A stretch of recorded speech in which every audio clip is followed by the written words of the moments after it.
dari Jeffrey Epstein ke Ghislaine di tahun 2015. Di dalam email yang penuh dengan typo ini, Jeffrey tuh mengatakan bahwa Ghislaine itu harus memberikan reward kepada teman, kenalan, atau anggota keluarga Virginia yang sudah membantu membuktikan kalau tuduhan Virginia itu salah. Dia juga menyebutkan bahwa yang terkuat itu adalah makan malam Clinton, dan versi barunya adalah di Virgin Island, di mana Stephen Hawking itu berpartisipasi dalam pesta beep di bawah umur.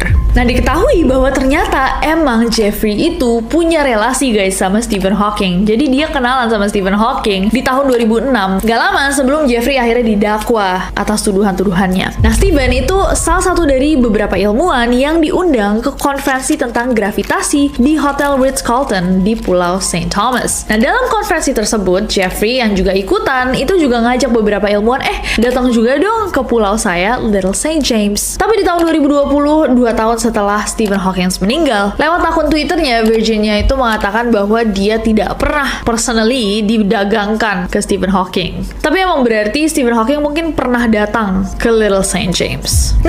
Next ada nama-nama artis-artis Hollywood. Beberapa nama yang akhirnya terseret juga dalam kasusnya Jeffrey Epstein ini adalah beberapa nama besar banget di Hollywood. Dan nama-nama ini terseret di dalam dokumen yang baru aja dirilis kemarin. Mungkin inilah kenapa ramai banget di media sosial setelah dokumennya rilis. Di dalamnya terdapat nama seperti Leonardo DiCaprio, Cate Blanchett, Bruce Willis. Tapi dalam berkas barang bukti, ketika ditanyakan nih si Johanna, emang kamu beneran pernah ketemu sama Leonardo DiCaprio, Cate Blanchett, dan lain-lain itu? Karena laporan persnya mengatakan bahwa Anda pernah ketemu nih sama orang-orang ini. Johanna mengatakan, enggak, saya nggak ketemu sama Leonardo DiCaprio atau Cate Blanchett. Tapi kalau misalkan saya lagi mijet Jeffrey Epstein, dia tuh sering sambil teleponan gitu, dan abis itu dia bakal bilang kayak, oh itu barusan Leonardo DiCaprio, Cate Blanchett, atau Bruce Willis, hal semacam itu.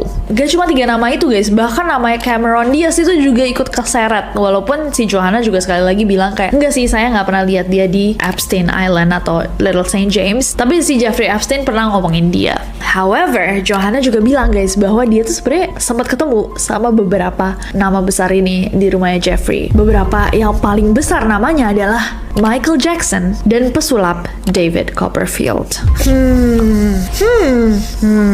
Next. Oke guys, dan yang terakhir ada Jean-Luc Brunel. Ini menarik banget. Jean-Luc Brunel ini adalah seorang agen model yang emang deket sama Jeffrey Epstein. Di tahun 2021, dia tuh ditangkap juga karena kan gadis di bawah umur. Bayangin kayak temennya nih udah ditangkap, rame banget satu dunia ngomongin dia punya pulau khusus untuk melakukan hal-hal biadab itu, dia masih bisa melakukannya.